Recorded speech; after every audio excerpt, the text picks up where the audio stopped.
Hello again, wrestling fans, and welcome to episode number 9 of This Week in History, where we take a look back at all the exciting events and histories of people celebrate deaths, births, and title changes, great events that happen, pay-per-views, all in this week. We are going to do the week of February 8th to the 18th today, and I want to thank you for joining us, whether you're watching us on YouTube or Facebook, or even joining us audio-wise on Stitcher, Spotify, iHeartRadio, or anywhere else you get your podcasts from. We are totally available. If you look at the bottom, we have Instagram, Twitter, and also you can email us. So there's so many ways you can get in touch with us, and you won't want to be left out of this. Share your memories of the events that we're about to talk about, but we can't do that until we bring in Jonesy from Niagara Falls. He's the guy who puts it all together. How are you, Jonesy? I am fantastic. If I look over there, that's where I see you. So how's the snow down there? We got hit pretty good last night. Just before we went to record, I needed to go move my car because my condo unit is getting actually plowed out really nicely. So did that, so I don't have to dig out at all. But yeah, I guess more is to come. How's things in Niagara Falls? Not bad. I'd say we got, I don't know, 9-10 inches overnight. That's what she said. Yeah. Yeah. Oh, yeah. No, she wouldn't say that'd be somebody else. But we're getting a bunch more right now as we speak, and we're supposed to get a crap load more on Thursday, I believe. Which today is Thursday, of course. Yes. Yes, we knocked down that fourth wall before. We were actually recording on a Tuesday afternoon for everybody to enjoy this. Yeah, that's why the lighting is better today. There we go. Because it's daytime. Yeah, we're doing it in daytime instead of nighttime. I'm off on vacation this week, so we're getting some things done. Going to be. I also am off on vacation. I think this is week 55, maybe, or something. I don't know. I'm so confused. Yeah, you never know with the dates. So yeah, we're going to dive into the week of February 12th to the 18th. You've Googled and clicked a lot of things to find these events, and I've done the same with finding it in visual form. So when you're ready to go, we can start. All right, here we go. February 12th, 37 years ago in Mexico, El Canuck, or Canuck, depending on how you pronounce it, defeated Andre the Giant 2-1 in a best-of-3 falls match to retain the UWA World Heavyweight Championship. 36 years ago, Jimmy Hart made his WWF debut at a TV taping. Look how young he is there. He managed both Greg the Hammer Valentine and Jim the Anvil Neidhart. Hart would become one of the best on-screen managers for nearly a decade in the WWF, and of course is a member of their Hall of Fame. I've been a fan of Hart's. He's definitely in my top 5 managers of all time. Just all the people he ended up managing, and then able to hitch his wagon to Hogan in '93, and since then they've been together ever since, going from WCW back to WWE, the bars that they and restaurants that they own together. But yeah, I always loved the little pipsqueak Jimmy Hart, and then to find out that he also was a one-hit wonder in the '60s with the Gentrys with "Keep on Dancing." There's nothing he can't do. That's right. And with Jimmy Hart, especially back in his day, these guys, kayfabe manage these guys as far as, you know, at the ring. The amount of matches that guys like Jimmy Hart and Heenan actually got to watch right up personal is like, you know, that's why I would love to have been a manager in wrestling, just so I could stand there and watch these matches. So having guys like Jimmy Hart were amazing, because if you were not a talker and couldn't get over on the mic skills, you could just stand there and look menacing, and the manager would do all the talking for you, and even create the heat that got you into matches and feuds with people. And so Jimmy was one of the best that way. And then when they went to WCW, he became basically WCW's Jim Johnson in comparison to WWF, because Jim Johnson was making all the entrance music for WWE guys, and Jimmy was helping and creating most of the entrance music for WCW. So he was contributing all around. Oh, yeah. He had his hands in the wrestling business all over the place. So 34 years ago, Ivan Koloff and the Powers of Pain, Barbarian and Warlord, defeated Paul Ellering, substituting for Road Warrior Animal, Road Warrior Hawk, and Dusty Rhodes to win the NWA World Six-Man Tag Team Championship. 31 years ago, Brian Pillman and Z-Man defeated the fabulous Freebirds, Jimmy Garvin and Michael Hayes, to win the vacated WCW United States Tag Team Championship. 22 years ago, ECW presented Crossing the Line 99. Ooh, Crossing the Line 99. Oh, that sounds so great. The show is noted for the surprise reunion of the Gangstas, Mustafa Saeed and New Jack. The feel-good reunion of the Gangstas was a brief one. Mustafa turned on New Jack and revealed himself to be the mysterious benefactor that bankrolled the hits on Public Enemy and New Jack to run them out of ECW. Sabu and Taz fought to a no contest in a FTW championship match. The Dudley Boys, Bubba Ray Dudley and Devon Dudley, and the Gangstas, Mustafa and New Jack, fought to a no contest. Jim Kronos and Steve Corino fought to a no contest. Hot damn, that's a no contest hat trick. 3 no contests in a row. You know what? I hope these matches were good, because I'd be pissed as a fan if they weren't good to get that ruling for 3 in a row. And RVD defeated Jerry Lynn to retain the ECW World Television Championship. That one had a finale. At least you could look forward to, and it was probably the main event. So at least you weren't paying for a whack-load of no contests, including your main event. That is correct. 21 years ago in Germany, Creative Control, Gerald and Patrick defeated the Mamalukes, Big Vito and Johnny the Bull to win the WCW World Tag Team Championship. Gotta love the Harris twins. Oh, yes. I got to meet them in London at an Arby's right across from the Ice House, as it was called at the time. Okay. 20 years ago on Raw's War, Peter Polacco returns to the WWF after a 4-year absence under his more recent gimmick name, Just Incredible. His stint in the WWF mid-90s saw him wearing bright colors and a jockstrap on his head with the name Portuguese Man of War, Aldo Montoya. Polacco's only success during his second run was winning the hardcore title 8 times, holding it, I think, only for seconds each reign. He was released in January of 2003. And I do believe he did return for one of the ECW reunion shows. 18 years ago at an NWA TNA weekly pay-per-view in Nashville, Tennessee, Kid Cash defeated Sonny Siaki to win the TNA X Division Championship. 15 years ago, TNA Against All Odds happened. Some of the matches was the James Gang, BG James and Kip James defeated the Latin American Exchange, Homicide, and Machete. Samoa Joe defeated AJ Styles and Christopher Daniels in a 3-way match to retain the TNA X Division Championship. Team 3D, Brother Ray and Brother Devon defeated Team Canada, Bobby Roode and Eric Young with Coach D'Amore. And Christian Cage defeated Jeff Jarrett to win the NWA World Heavyweight Championship. And he would be, I believe, the last NWA World Heavyweight Championship as far as TNA was concerned, because after, I think, Angle won it, I'm not sure, I can't remember if it was during Angle's reign or right in between Cage's and Angle that they switched to calling it the TNA World Heavyweight Belt.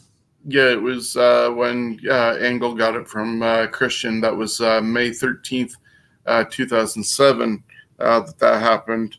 And we actually talk about that on Fantasy Warfare Tournament when we were talking about the greatest TNA Impact champions. We started from the date that it changed over and not the NWA title.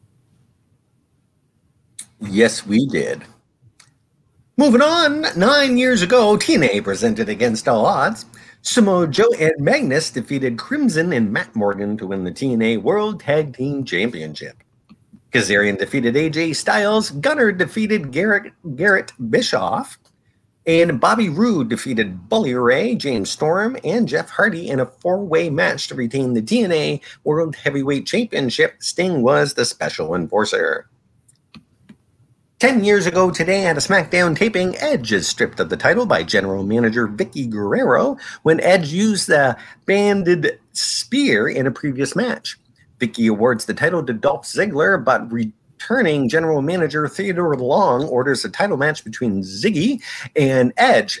Edge would win and regains his title belt. 9 years ago, New Japan Pro Wrestling presented The New Beginning from Osaka, Japan. Chaos, which is Takashi Izuki, Tomohiro Ishii, and Toru Yano, defeated Captain New Japan, being just Jushin Thunder Liger and Tama Tonga. Oh, and Captain New Japan. Okay, I'm mixed up. The next match was No Remorse Corpse. Davey Richard and Ricky Romero defeated Apollo 55, Prince DeWitt, and Ryusuke Takaguchi to win the IWGP Junior Heavyweight Tag belts.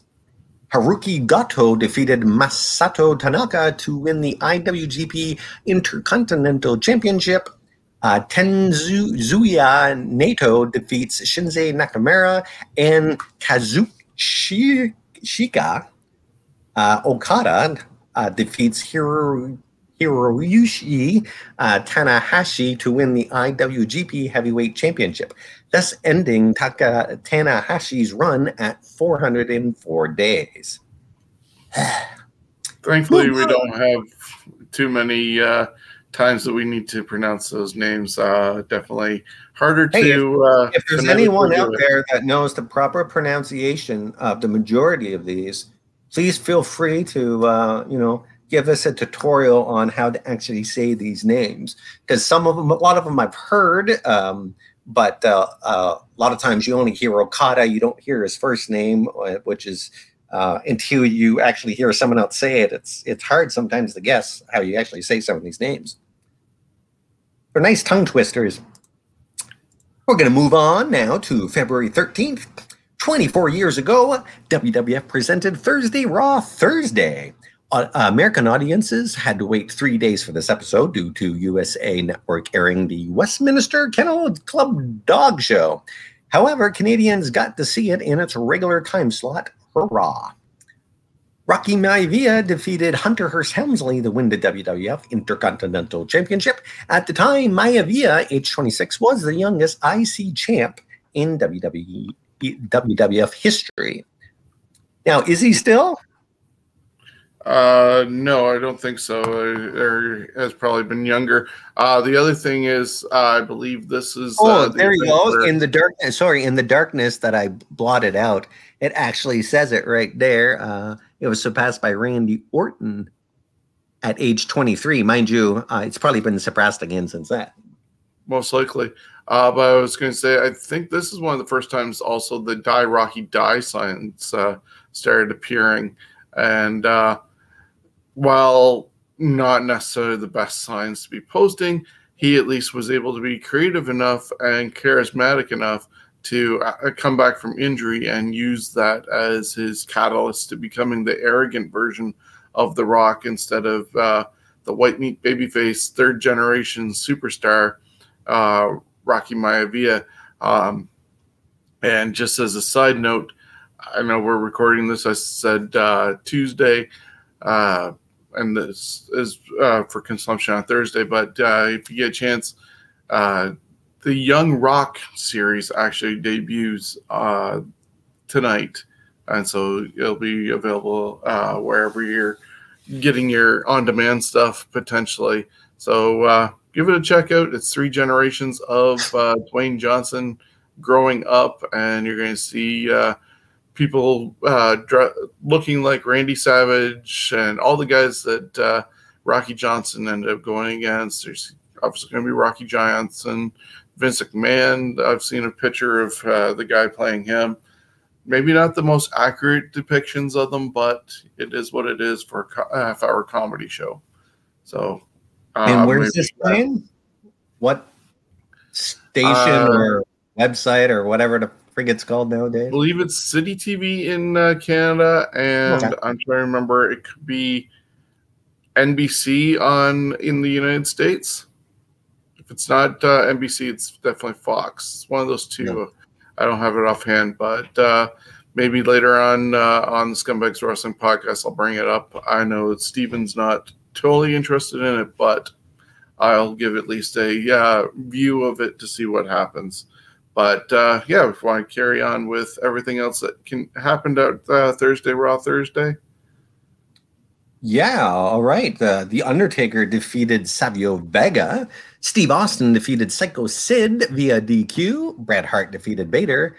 This episode is best remembered for Shawn Michaels losing more than his WWF Championship, which he had to vacate due to a knee injury.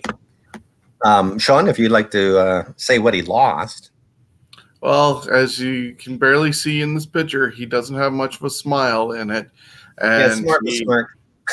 Yeah. He claimed he lost his smile.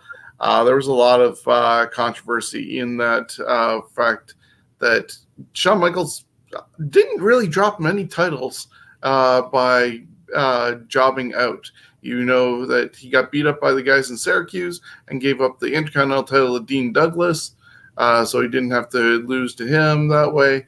You got the fact that he didn't lose the title when he got caught with, I believe it was drugs, and that set up the dual championship with Razor Ramon for the ladder match. And now there's this one that he gave up because he lost a smile and had a knee injury and stuff like that.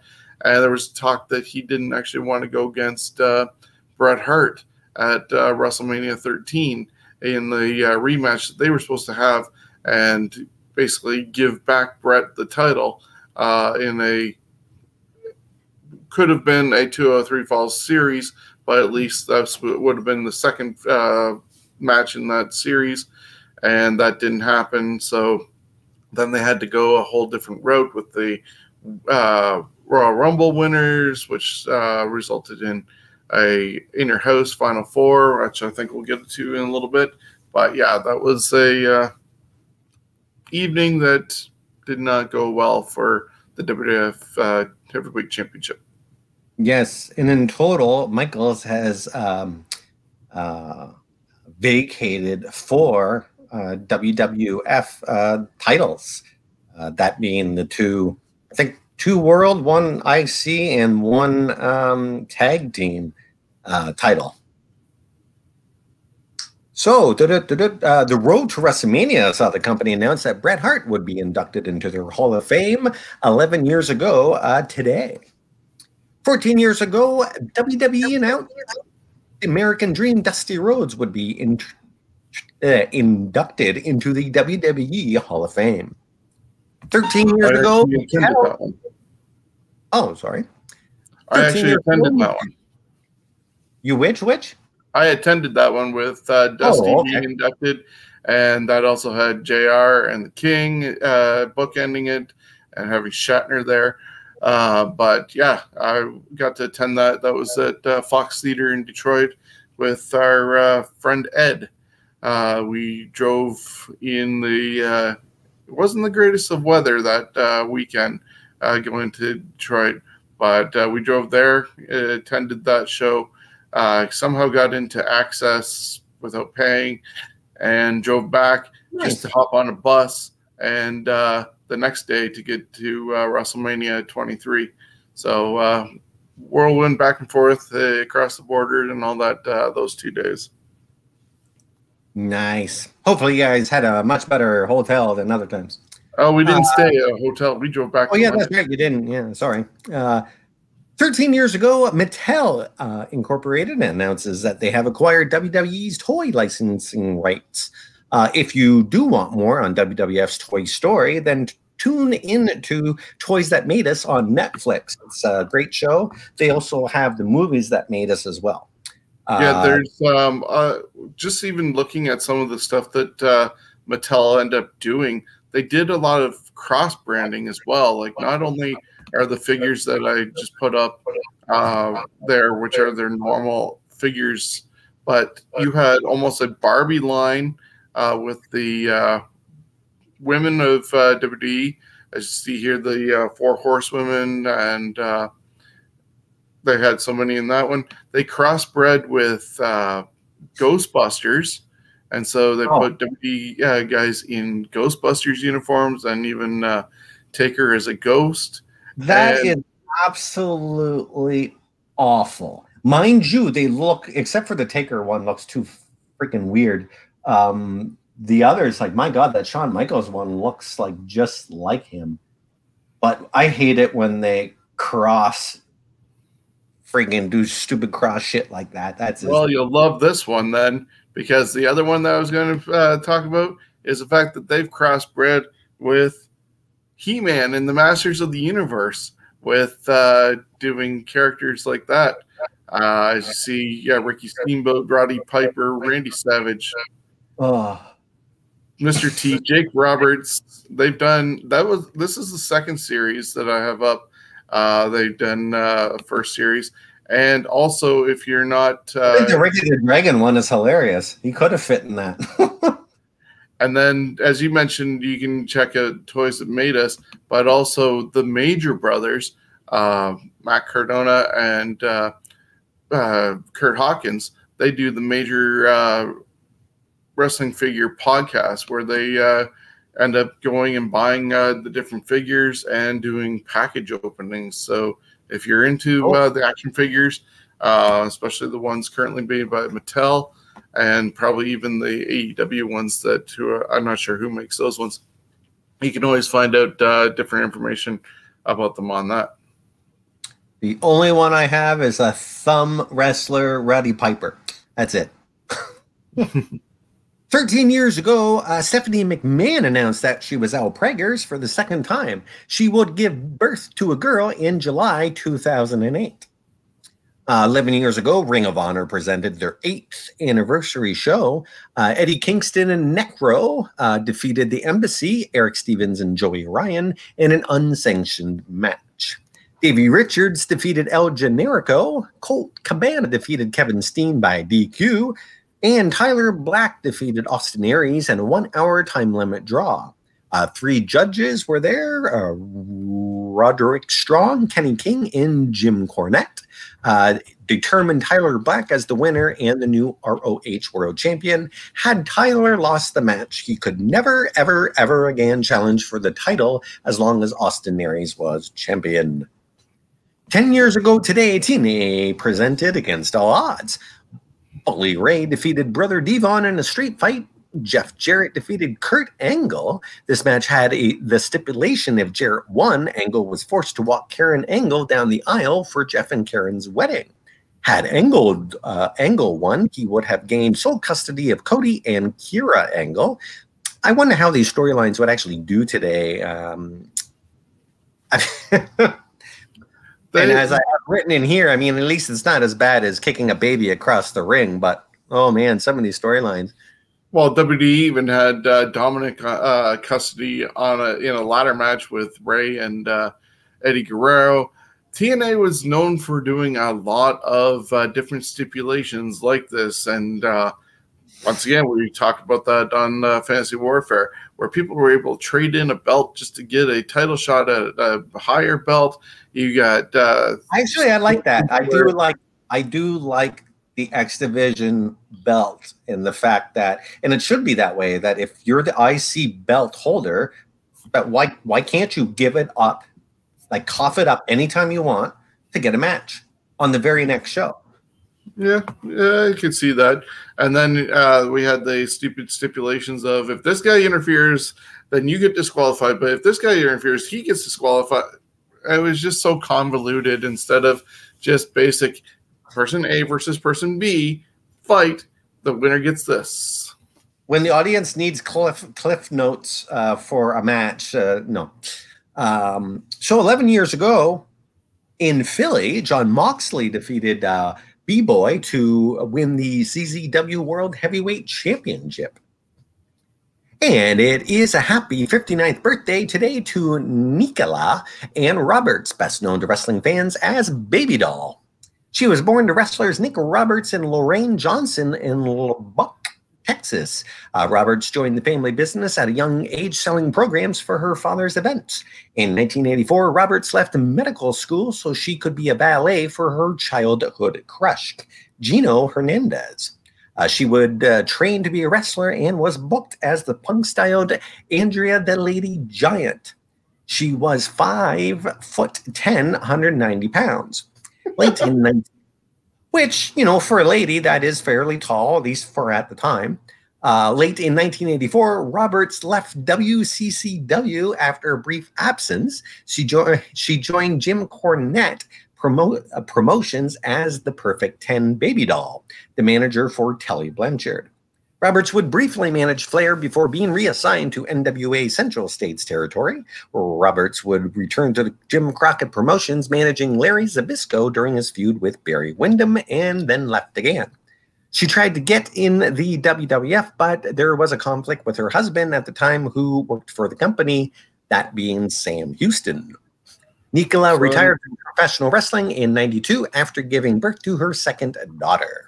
So that makes her a former sister-in-law of Jake the Snake Roberts, if she was married to Sam Houston.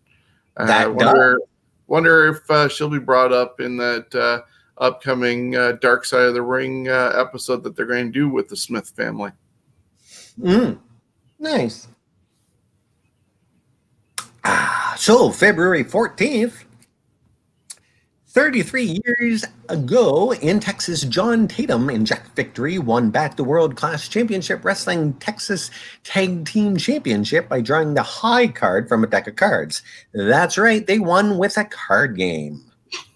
22 years ago, WWF presented In Your House 27, St. Valentine's Day Massacre. Goldust defeated Blue Dust. Bob Holly defeated Al Snow to win the vacant WWF Hardcore Championship. Val Venus defeated Ken Shamrock to win the WWF Intercontinental Championship. Billy Gunn was the special referee. Mankind and The Rock fought to a draw in the last man standing match for the WWF Championship. And Stone Cold Steve Austin defeated Vince McMahon in a steel cage match. Half the match started out on the outside where McMahon would take a nasty table spot on his spine. Once they made it inside the cage and Austin looked to have the upper hand, Paul White emerged from under the ring and threw Austin so hard on the cage that it sprung open and Austin hit the floor, winning the match.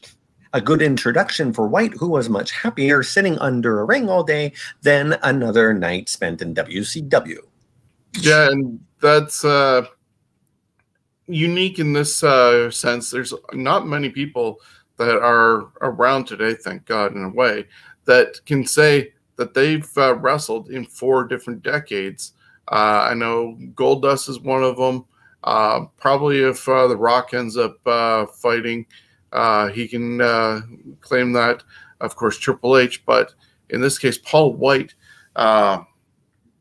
started in '99 with WWF, but was in, what, 95 or whatever it was, when he died off of the roof of Cobo Hall in WCW in his debut. But 99, in February of 99 for joining WWF. Then obviously throughout 2000s, 2010s and tweens. And then he's already wrestled this year on WWE TV. So that makes 4 decades that he's wrestled in. And yeah, I'm not sure who holds the record for the women's. I wouldn't be surprised if it's either Mae Young or Moolah. It's probably one of them. I know Terry Funk has wrestled in ridiculous amount of decades as well. 11 years ago. Oh, actually, did I finish that one? Yep. WCW, the white. Oh, yeah. I'm on Ring of Honor now. 17 years ago, Ring of Honor presented its second anniversary show, which would crown the first ever ROH Pure Wrestling Champion. ROH Pure Tournament wrestlers were CM Punk, John Water, Doug Williams, Chris Sabin, Matt Striker, Josh Daniels, AJ Styles, and Jimmy Rave.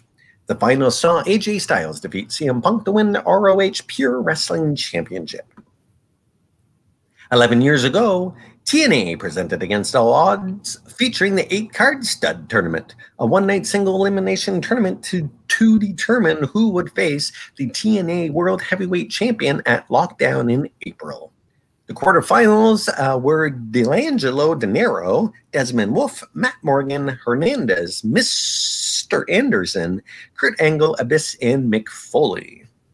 The final saw D'Angelo Dinero defeat Mr. Anderson to win the 8-card stud tournament and the TNA World Heavyweight Championship match at Lockdown.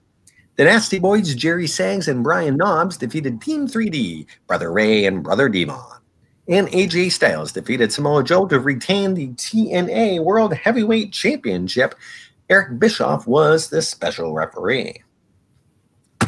11 years ago, Combat Zone Wrestling presented a decade of destruction ZZW 10th anniversary from the old ECW arena, the new Alhambra Arena in Philadelphia. Stage Club, Nate Hatred and Nick Gage defeat a vulgar display of power, bring damage into range, in a fans bring the weapons match. Sami Callihan defeated Brian Damage to win the ZZW Ironman Championship, and Drake Younger defeats Eddie Kingston in a no-ropes barbed wire match to retain the ZZW Heavyweight Championship. 10 years ago on Raw, Dwayne "The Rock" Johnson returned to the WWE. The Rock's return was kept secret not just from wrestlers, but from the production staff as well. The Rock was announced as the host and star of WrestleMania 37 and eventually would finally return to the ring after long absence later that year.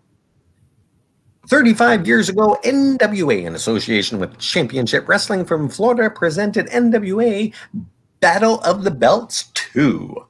This was the debut of the Big Gold Belt and the end of the NWA Domed Globe Belt circa 1973. Kendall Windham defeated Prince Iaukea to retain the NWA Florida Heavyweight Championship.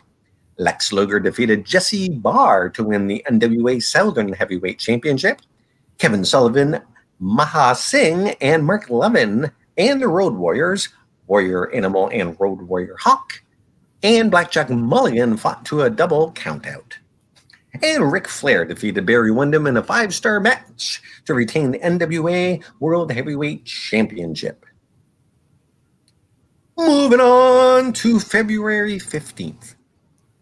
35 years ago, WWF taped the 5th edition of the Saturday Night's Main Event. Airing March 1st, the show set up the triple main event for WrestleMania 2 and featured the premiere of Hulk Hogan's Real American Video. Mr. T defeated Cowboy Bob Orton in a boxing match.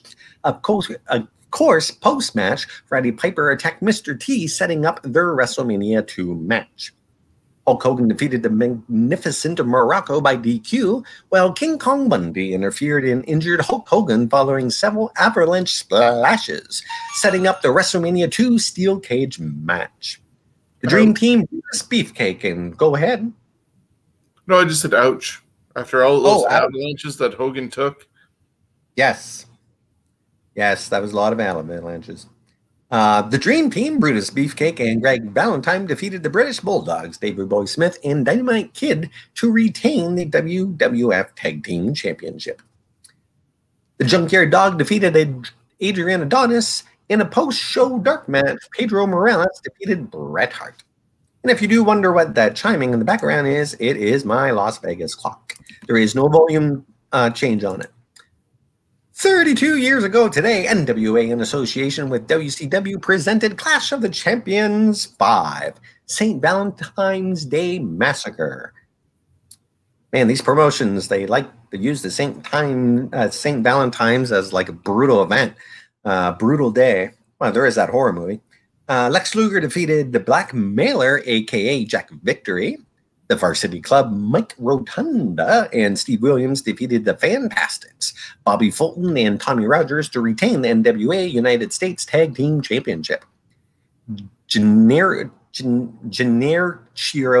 Tenru, oh my God, I'm just destroying his name. Tenru. I should be able to Tenru. I don't know why. Anyways. And the Road Warriors, Road Warrior Animal and Road Warrior Hawk, and the Varsity Club, Kelvin Sullivan, Mike Rotunda, and Steve Williams fought to a double DQ. Really a double DQ? I should have just raced that match. 23 years ago, WWF presented In Your House 20, No Way Out of Texas. And if you notice, there was a point with the In Your Houses that they changed where the title of the show was when it switched from being after the In Your House number. That was in the kind of the start of when they were about to drop the actual In Your House name and just go with the titles that they've come out for all of these. Taka Michinoku defeated Pantera to retain the WWF Light Heavyweight Championship. Justin Bradshaw defeated Jeff Jarrett by DQ in a NWA North American Heavyweight Championship match. Kane defeated Vader, and Steve Austin, Owen Hart, Cactus Jack, and Chainsaw Charlie defeated Triple H, Savio Vega, who was substituting for Shawn Michaels, and the New Age Outlaws, Billy Gunn and Road Dogg in an unsanctioned tag team match. Yeah, that was an event just after the Royal Rumble where Shawn had accidentally landed on that casket, and with the damage to his back, he had to be pulled out of that No Way Out event. Oddly enough, Savio Vega got the nod to be on the heel team with basically Degeneration X instead of them finding somebody else. But, of course, Waltman hadn't left WCW yet, and the Outlaws weren't actually official members of the DX until after WrestleMania. But to throw in Vega just was totally left field, it felt like. But yeah, I mean, good for him for being in a higher ranked main event, whatever you want to call it. It was Vega, much like D'Lo Brown, was a couple of those wrestlers at that time that were so underrated that would have so much rather see them do a lot more than some of the other guys they were pushing. Oh, for sure. And Vega, I think, is still working in MLW right now. If I remember, with his makeup and everything on, you can't even tell it's him anymore. I haven't seen him with makeup. And then he did attend the Undertaker send-off at Survivor Series, which was a total waste of time actually getting out there. But I think he did get interviewed for different programs for the WWE Network. But thankfully, Shawn was able to heal up and do WrestleMania and drop the title to Austin later on. We can move on. We are moving on. There we go. Sometimes I lose my cursor. 23 years ago, Louis Masilio Jr., best known to wrestling fans as Louis Spicolli, passed away in his sleep in his home in Los Angeles, California. He was just 27. He was born February 10th, 1971 in San Pedro, California. He debuted in the WWF in 1988 at age 17 under the ring name Louis Spicolli and would work squash matches. He also spent some time in Mexico, spending 3 years there. Spicolli spent some time on the independent circuit in the U.S., including the Inter-West Wrestling Federation out of Arizona. And Smoky Mountain Wrestling. He reportedly was fired from Frontier Martial Arts Wrestling due to throwing a bottle of urine out of a bus window. That's not how you do a splash, Spicolli. Oh. In 1994, Spicolli returned to Mexico, named Madonna's boyfriend, and joined Triple A. It was He was a part of the heel Los Gringos Locos stable with Eddie Guerrero, Conan, and Art Barr. Spicoli would gain exposure in a six-man tag team match at When Worlds Collide in November 1994, the only AAA pay-per-view ever held in the United States. Lewis returned to the WWF in 1995 as grunge fan Rad Radford, the alleged boyfriend of Courtney Love. He was let go from the WWF after some demons got out. He would eventually end up in ECW, however, got fired for negotiating with both WWF and WCW incognito. He would, however, sign with WCW in late 1997. He would serve as a lackey for the NWA, specifically Scott Hall in his feud with Larry Zbyszko. Spicoli and Zbyszko were set to face off at Super Brawl 8, but the bout never took place. Spicoli, who struggled with drugs, had a relapse that he would never wake up from. Yeah, it's a shame somebody like that has that happen to him. I remember Louis Spicoli being the jobber and then becoming Rad Radford. They even put him with Skip of the Body Donnas and Sonny. And yeah, they were just trying to find a spot for him. I think probably his best was being with ECW. It just fit his newly found character of Rad Radford. Even if he went by Spicoli, that gimmick, I think, fit better into ECW than anywhere else. Mm-hmm. I agree. 22 years ago today on Raw's War, The Rock defeated Mankind in a ladder match to win the WWF Championship. On the undercard, Shane McMahon and Kane defeated Triple H and X-Pac. With the win, Shane McMahon becomes the WWF European Champion. 17 years ago in Tokyo, Hiroshi Tenzan defeated Generico Tenryu. Oh, damn, I nailed that one. In the finals of a one-night tournament to win the IWGP Heavyweight Championship. The title was vacated 10 days earlier due to injuries suffered by Shinsuke Nakamura. 17 years ago, WWE presented No Way Out. The world's greatest tag team, Shelton Benjamin and Charlie Haas, defeated the APA, Bradshaw and Farouk. Hardcore Holly defeated Rhino. Chavo Guerrero defeated Rey Mysterio to win the WWE Cruiserweight Championship. Kurt Angle defeated The Big Show and John Cena by submission in a triple threat match to earn a WWE Championship match at WrestleMania 20. And Eddie Guerrero defeated Brock Lesnar to win the WWE Championship. The win made Guerrero the first Latino-born WWE champion since Pedro Morales back in 1971. 12 years ago, with the title. Yes, there he is with the title. 20 years ago today, WWE presented No Way Out. 2000, and I would say that is, doing my math, 9. Triple H defeated Edge, Vladimir Kozlov, The Big Show, Jeff Hardy, and The Undertaker in an Elimination Chamber match to win the WWE Championship. Randy Orton defeated Shane McMahon in a no-holds-barred match. Jack Swagger defeated Finlay to retain the ECW Championship. Shawn Michaels defeated JBL. Edge defeated John Cena, Rey Mysterio, Chris Jericho, Mike Knox, and Kane in an Elimination Chamber match to win the World Heavyweight Championship. Before the match, Edge jumped Kofi Kingston and took his place. What an ass. 11 years ago, he went in and lost one title and came out winning the other title and competed in 2 Elimination Chambers in one night. Really? I did not know that. Which one? That's the 2009. I might watch that one. 11 years ago, TNA announced that they would move Impact to Monday night opposite Raw, effective March 8th. Getting to the skinny, it was a huge failure. The ratings actually dropped when they made the switch. It took till May until they went back to their safe time slot. And I mean, we could talk forever about this stuff. It's just like AEW. I'm sorry, TNA, AEW. They are not competition for the WWE. It's going to take years for someone like AEW to become actual competition.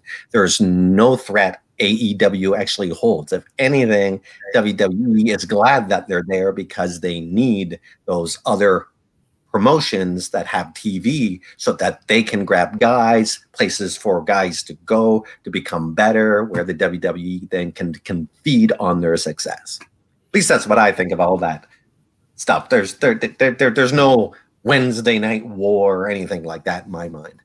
Yeah, when you're the number one company such as WWE, regardless of how bad the ratings are getting right now, a lot of that's contributed to the fact that there's no fans there.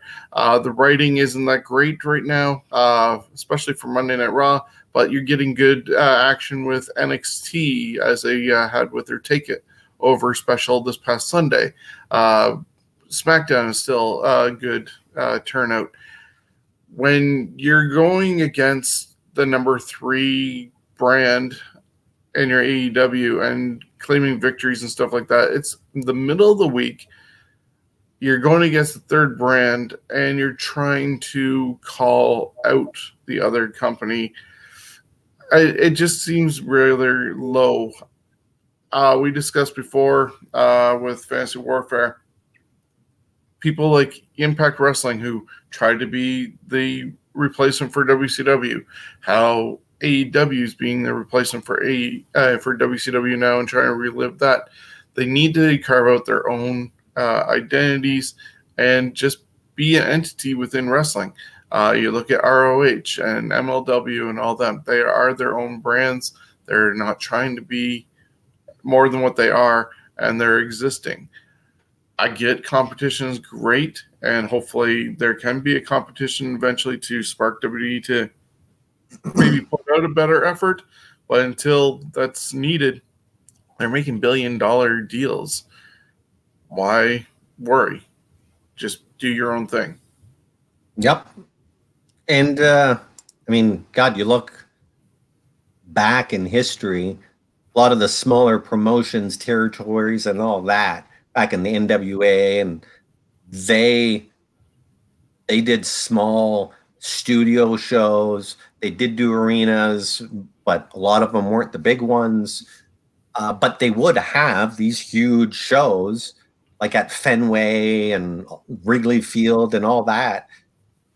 And they were able to pull that off and not be a mega company, say like what WWF had in the 80s. The NWA was able, as a smaller company, was able to put on huge shows. Sometimes they outdid WWF as far as amount of people that attended. And so, I mean, it can be done.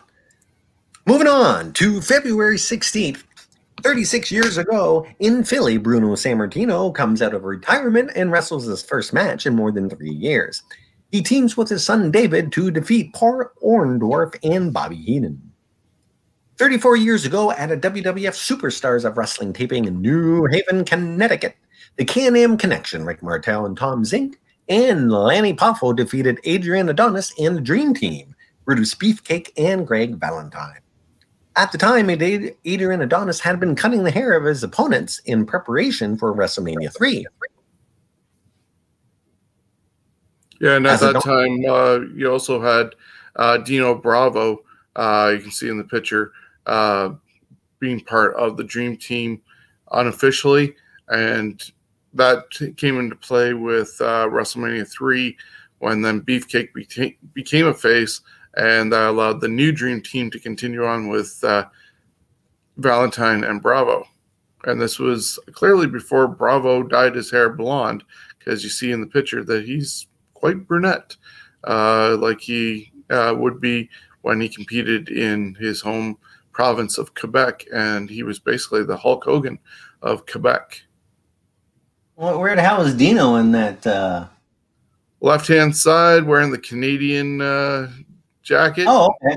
All right. Beside Greg Valentine. All right. Who's the? Is that Dusty Rhodes in the corner there, right corner? No, that is Adrian Adonis. Adrian. All right. God, he kind of. That's a fun little game there. Name them all, which I'm sure you can do. Johnny V is with Beefcake, and Howard Finkel is on the other side of Valentine, and then you have the Can-Ams and Poffo plus Jimmy Hart. So Adonis went for the cut Martel's hair. This is during the match or right after the match. I can't remember. Anyways, who cares? Martel did a switcheroo and reverse positions with him. Adonis ended up cutting Beefcake's hair. As Adonis and Beefcake argued, Martel rolled up Beefcake for the win. Beefcake would get his payback a month and a half later at WrestleMania 3 when he helped Roddy Piper shave Adrian's hair. That haircut is believed to be the birth of Brutus the Barber Beefcake. It's true. It is. 24 years ago, WWF presented In Your House 13 Final Four. The feature was a four-way match featuring Steve Austin and three men he illegally eliminated to win the previous month's Royal Rumble match. Bret Hart, The Undertaker, and Vader. Austin had been eliminated by Hart, but none of the referees saw his elimination, thus allowing Austin to re-enter the match. It would be for the Shawn Michaels vacated title. Mark Merrow defeated Leif Cassidy. Rocky Maivia defeated Hunter Hearst Helmsley to retain the WWF IC belt.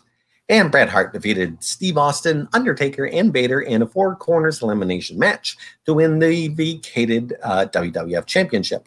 All three eliminations in the match were via over-the-top rope. 23 years ago, on WCW Monday Nitro, Rick Martel defeated Booker T to win the WCW World Television Championship. 22 years ago, at a Raw is War, The Undertaker defeated... We're skipping that one. Or we skip? Oh, yeah, we're skipping that one. 21 years ago, on WCW Saturday Night, Hacksaw Jim Duggan becomes the last WCW World Television Champion when he finds the belt in a trash can and declares himself champion. The NWA Mid-Atlantic Television Championship is deactivated for good some 6 weeks later in the reboot of WCW. 17 years ago on Raw, Booker T and RVD defeated Ric Flair and Batista to win the World Tag Championships.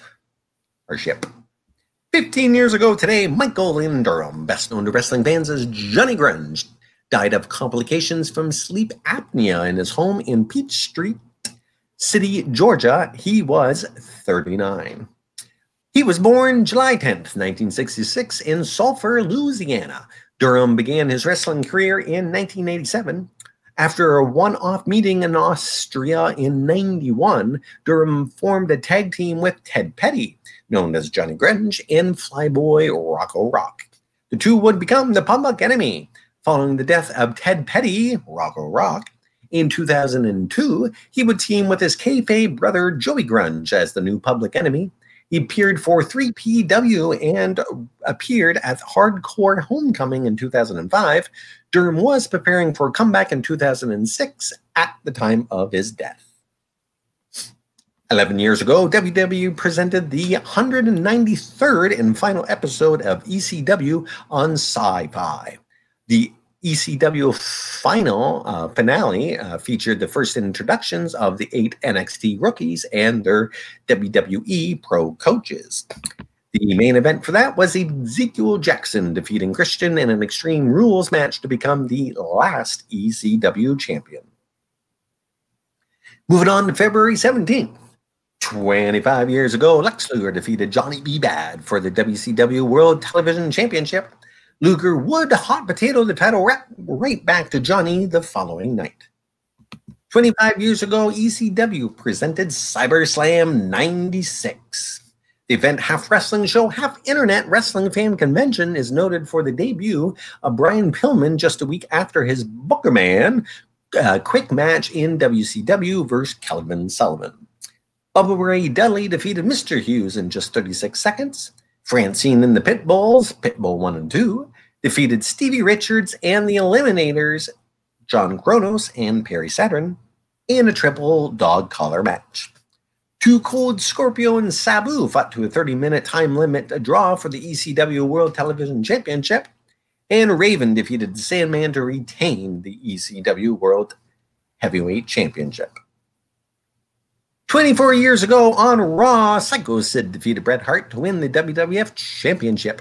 The win comes just the day after Hart won the title in a final four-way match at the aptly named In Your House Final Four. Just moments after Sid wins the WWF title, it's announced that The Undertaker, not Bret, will challenge Sid for the title at WrestleMania 13. Yeah, I don't get giving Bret the title for one day only to give it to Sid. I get the kind of setup, but then why didn't they just do Austin versus Hart for the championship anyways and still have Sid against Undertaker without the title? But I guess it made sense doing it the way they did. And poor Undertaker that night, if rumors are true about what happened with Sid prior to... was that when he took a shit in his pants? That's right. Yeah, did he shit? Yeah, he shit during the match. That's right. Yeah, at WrestleMania. I can see it happening now. You'd have to know the details. Was it a big turd? Was it a whole bunch of turds? Was it just a little? I can see, especially when you're being physical in that. Eventually, through your career, you might pinch a little bit. Anything's possible. All righty. And 24 years ago on Nitro, Prince Ikea defeated Lord Steven Regal to win the WCW World Television Championship. 23 years ago at a Raw is War taping in Waco, Texas, the Headbangers Mosh and Thrasher defeated the Rock and Roll Express, Ricky Morton and Robert Gibson, to win the NWA World Tag Team Championship. This was the first time that the title changed hands on WWF programming. 19 years ago, WWF presented No Way Out. This one featured the return of the NWO. Nash and Hall last was seen in the WWF at the Curtain Call in May 96, and Hogan on the house show circuit in August of 93. The NWO made an immediate impact, interfering in the show's main event and costing Stone Cold Steve Austin the WWF Championship. Rob Van Dam defeated Goldust. Kaz and Spike Dudley defeated Booker T and Test to retain the WWF tag belts. William Regal defeated Edge in a brass knuckles on a pole match to retain the WWF IC belt. The Rock defeated The Undertaker. Kurt Angle defeated Triple H, with Stephanie McMahon was the guest referee. And Chris Jericho defeated Steve Austin to retain the undisputed WWF Championship. Yeah, I know during that show, The Rock had a encounter with the three NWO members in a skit backstage, and he was making fun of Diesel going and everything. And yeah, it's weird that they also cost Steve Austin the title, and that ended up resulting in Austin versus Hall for WrestleMania, and we never did get the Austin Hogan matchup. Not that I think that Austin Hogan would have generated the same response that was given for Rock and Hogan at WrestleMania 18. They could have probably saved that maybe for a SummerSlam, I guess, but that match never happened.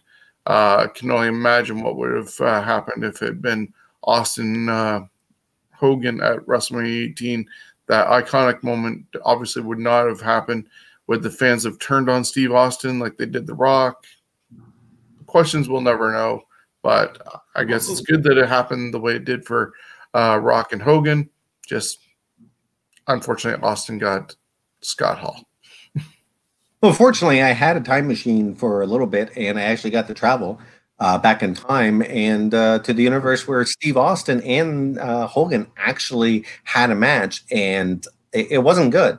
I mean, The Rock was still very physically able to help carry Hogan, where who was going to carry Hogan? Steve Austin. Steve Austin had enough trouble because of his wrestling ability was decreasing. Definitely both of them would have been great to see that. However, I don't think it would have had the same energy. Yeah, in their primes, but yeah, wrong place and time. So, 14 years ago, Michael Lee Alfonso, a.k.a. Mike Awesome, was found dead in his home in Tampa, Florida. He was 42. He was born January 24th, 1965 in Tampa. Alfonso competed for Florida Championship Wrestling, the United States Wrestling Association, and World Championship Wrestling before making a name for himself in Japan.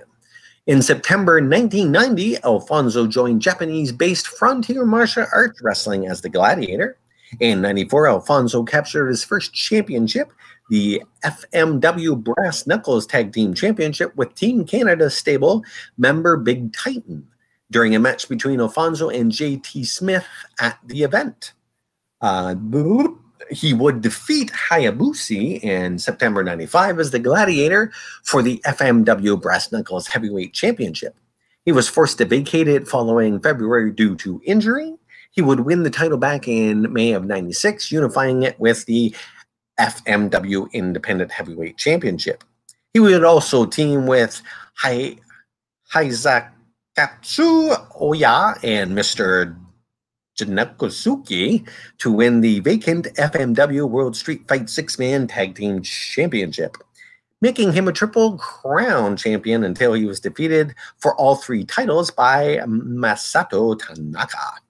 The feud with Tanaka would spill over stateside to ECW when Awesome regularly began appearing for the promotion during the year. Upon his return to ECW in September 99, Awesome defeated Taz and longtime rival Masato Tanaka in a three-way dance for the ECW World Heavyweight Championship. He would hold it for most of the next 7 months and was briefly a double champion when he won the tag titles with Raven in early 2000. Awesome would shock many when he jumped to WCW Nitro while he was still ECW champion. Awesome would lose the ECW belt, of course, to the WWF borrowed Taz. He had a stint in WCW as that 70s guy and some other silly crap, which ruined a lot of his legacy. On June 25th, 2001, Alfonso debuted for the WWF and became the first WCW Invasion title winner. He won the WWF Hardcore Championship with a lead pipe and power-bombed Rhino on a ladder. He would soon leave the WWF after being put into a B-show rotation. He would reappear in the WWF for the ECW reunion show One Night Stand in June 2005, which was the best match on that card. He would soon retire from wrestling and become a real estate agent. He would unfortunately take his own life on February 17th, 2007. Yeah, it's amazing what depression can end up doing for you. Really long career, definitely over in Japan, very successful. He'll always be remembered for that whole debacle with that ECW title because of him leaving and the relationship that ECW and WWF had at the time, and how they routed it around to getting the belt to Tommy. But I went from a ECW to a WCW guy when he switched brands to dropping it to a WWF guy who dropped it to an ECW guy.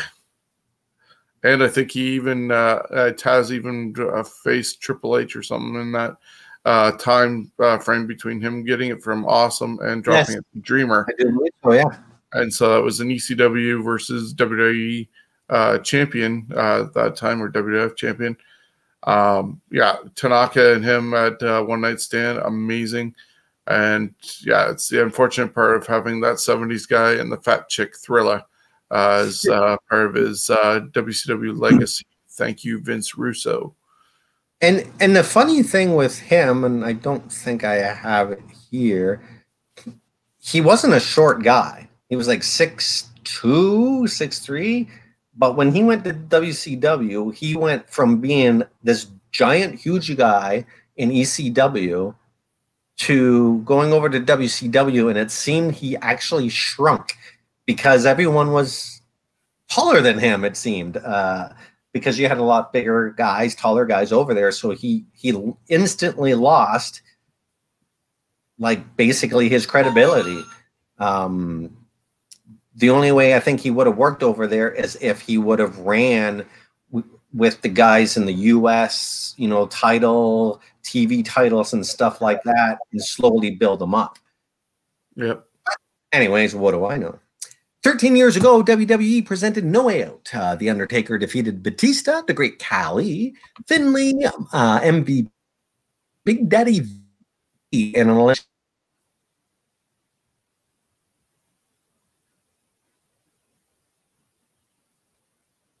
I think we lost Jonesy for a moment.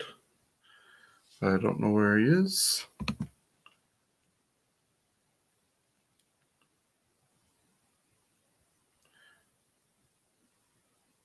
The Undertaker defeated Batista, Great Khali, Finlay, MVP, and Big Daddy V in an Elimination Chamber match to earn a World Heavyweight Championship match at WrestleMania 24. Ric Flair defeated Mr. Kennedy. Flair had lost, or if Flair had lost, he would have been forced into retirement. That was during his tour at that time of saying, if my next loss, I'll retire. And Triple H defeated Shawn Michaels, JBL, Umaga, Chris Jericho, Jeff Hardy in an Elimination Chamber match to earn a WWE Championship match at WrestleMania 24 as well. And it looks like Jonesy is back. Oh, I dropped out. Soon I'm going to get, I can't remember what the hell it's called, but I'm getting a thing so that, because right now, for some reason, the internet drops out once in a while because there's a problem still with our hydro. They actually fixed the rotted lines going to this house that we're in. So if we drop out, then it's good that Shawn has the information as well. So we did that one. We're moving on to 8 years ago. WWE presented an Elimination Chamber. Jack Swagger defeated Randy Orton, Daniel Bryan, Mark Henry, Chris Jericho, and Kane in an Elimination Chamber match to earn a World Heavyweight Championship match at WrestleMania 29. And The Rock defeated CM Punk to retain the WWE Championship. And finally, on the last day of this week, February 18th, 36 years ago, WWF presented the War to Settle the Score from Madison Square Garden in New York City. The event would be the most watched show on MTV at the time. It would serve as a prelude to WrestleMania. MTV only aired the main event, Hulk Hogan versus Roddy Piper for the WWF Championship. 32 years ago, famed women's wrestler Mildred Bliss, better known as Mildred Burke, died of a stroke in Northridge, California. She was 73. 28 years ago today, Kerry Atkinson, best known to wrestling fans as Kerry Von Erich, shot himself to death in Denton, Texas. He was 33. He was born February 3rd, 1960 in Niagara Falls, New York. Kerry made his professional debut for his father's Fritz's Big Time Wrestling, a.k.a. NWA Texas. The modern-day Warrior went to world-class championship wrestling. In June 86, Kerry was involved in a motorcycle accident. He would suffer a dislocated hip, and doctors were eventually forced to amputate his right foot. According to his brother Kevin, this was due to Kerry walking on it right after surgery. Kerry would wrestle with a prosthetic in his right leg for the remainder of his life, something that many wrestling fans did not know about. Due to years of drug abuse and countless felony drug charges, including prescription forgery, he was sentenced to 10 years probation and fined $6,000. Then Kerry was arrested on cocaine possession charges. Thus, Kerry was looking at a long jail sentence. On the morning of his arraignment, Kerry drove to the family ranch, took a .44 caliber Magnum to his heart, and pulled the trigger. The Texas Tornado wrestled in his father's promotion WCCW, WWF, where he became the IC champ, four-time WCWA champ. In total, Kerry held over 40 championships in various promotions. In 2009, the Von Erich family would be inducted into the WWE Hall of Fame. 26 years ago, yes, that's a bummer the way it went down for that whole family. I don't know if that movie is ever going to be made about them. I don't know if that new show there is going to tackle that whole thing, like the whole family. Like that's a whole season right there on each one of them. Yeah, I think Dark Side of the Ring is going to do a thing on them. Carrie's daughter, Lacey, had worked for TNA at one point, and she didn't last long, unfortunately, in the business. I think she also had a child, so she chose motherhood over the ring. And I believe the lone brother, I believe it might be Mike Von Erich, he was the one who accepted their induction, and his sons are wrestling, I believe, in MLW right now. Nice. 26 years ago, Eddie Gilbert died of a heart attack in his apartment in Isla, Verd. Oh God. in Rico, Mexico, or whatever. Fuck, I can't say that word. He was just 33. Born Thomas Edward Gilbert Jr. on August 14th, 1961 in Lexington, Tennessee, Gilbert began his career in 1979 as Tommy Gilbert Jr. in honor of his father. He would book matches while he was still in school and had a brief run in WWF in the early 80s before a car accident would put a halt to his push. He would return to the company before leaving in 84. He would wrestle for Mid-South in CWA Wrestling as Eddie Gilbert. Gilbert would team with Tommy Rich as Fargo's Fabulous Ones and would win the AWA South Tag Team Championship. He would have great success in Universal Wrestling Federation in 1986 as Hot Stuff Eddie Gilbert. He formed Hot Stuff International Inc., which included a young Sting, Rick Steiner, Ultimate Warrior, Dick Murdoch, and Missy Hyatt, all before they were big names. Gilbert would be married to Missy Hyatt and Medusa at separate times, of course. Gilbert won Best Booker for Wrestling Observer newsletter in 1988. He would also work for many other companies, including WCW and the Tri-State Wrestling Alliance, a precursor to ECW. His final wrestling and booking days came in 1995 for Puerto Rico's World Wrestling Council. Gilbert is credited with pioneering the wrestling shoot video when he sat down with Bob Burnett after leaving ECW in 1993 in a video called Looking for Mr. Gilbert. Gilbert died of a heart attack in his apartment on February 18th, 1995. Yeah, they all end sad. Yep. 25 years ago, Johnny B. Bad defeated Lex Luger to win the WCW World Television Championship just one night after Bad lost the title to Luger. 25 years ago, WWF presented In Your House 6, Rage in the Cage. Razor Ramon defeated the 1-2-3 Kid in a Crybaby match. With the loss, the 1-2-3 Kid was forced to don a baby's outfit. It was awful, awful to watch. Hunter Hearst Helmsley defeated Duke the Dumpster Droese, and Bret Hart defeated Diesel in a steel cage match to retain the WWF Championship with the help of Undertaker, who dragged Diesel into hell as he popped from under the ring. And the facial expressions are just great.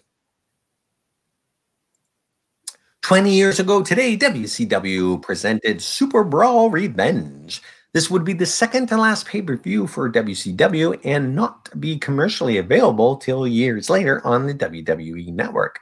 Scott Steiner defeated Kevin Nash 2-1 in the best-of-3 falls for the main event to retain the WCW World Heavyweight Championship.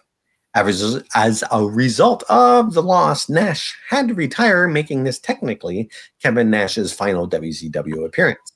Not that he missed anything. No, he didn't miss nothing. He's probably happy with that. 14 years ago, WWE presented No Way Out. Chavo Guerrero defeated Gregory Helms, Dabari, Funaki, Jamie Noble, Jimmy Wang Yang, Scotty 2 Hotty, and Shannon Moore in a Cruiserweight Open to win the WWE Cruiserweight Championship. Finley and Little Bastard defeated the Boogeyman and Little Boogeyman. So was the Little Bastard then Hornswoggle? Yeah, he was Hornswoggle before they gave him an actual name. They were just calling him the Bastard or Little Bastard. Mr. Kennedy defeated Bobby Lashley by DQ in a ECW World Heavyweight Championship match. And John Cena and Shawn Michaels defeated Batista and The Undertaker. 10 years ago, WWE aired the 600th episode of SmackDown. It saw Edge defeat Dolph Ziggler to win the World Heavyweight Championship. The title was vacated when Edge used the banned spear the previous week in a match. Returning general manager Teddy Long restored the move and ordered Ziggler to defend the title just minutes after he had been awarded the belt. 7 years ago, Nelson Fraser Jr., best known to wrestling fans as Mabel, Viscera, and Big Daddy V, died of a heart attack. He was just 43. Fraser was cremated with his ashes sent in pendants for his loved ones. 500 were sent in all. Oh, a lot of ashes. So yeah, but that's kind of neat. It's a happy 64th birthday to Wheel of Fortune's Vanna White. Of course, she ran the backstage bracket board at WrestleMania 4 and was the guest timekeeper. Classy Freddie Blassie would have turned 103 today, and George the Animal Steel passed away 4 years ago. And that is the end of this week in wrestling. And of course, the majority of our history material comes from Google, including Wikipedia. Great thanks to CageSideSeats.com and the fine folks everywhere that did documentation and the cast of wrestlers from years long ago. Yeah, another episode deep with different deaths, births, events, a lot of them being the Elimination Chamber matches and No Way Outs. I'm sure we're going to see more of that and some Super Brawls coming up from WCW in the upcoming weeks. And yeah, a lot of things on the road to WrestleMania in the case of WWE, WWF, and how they get there, the different stops along the way.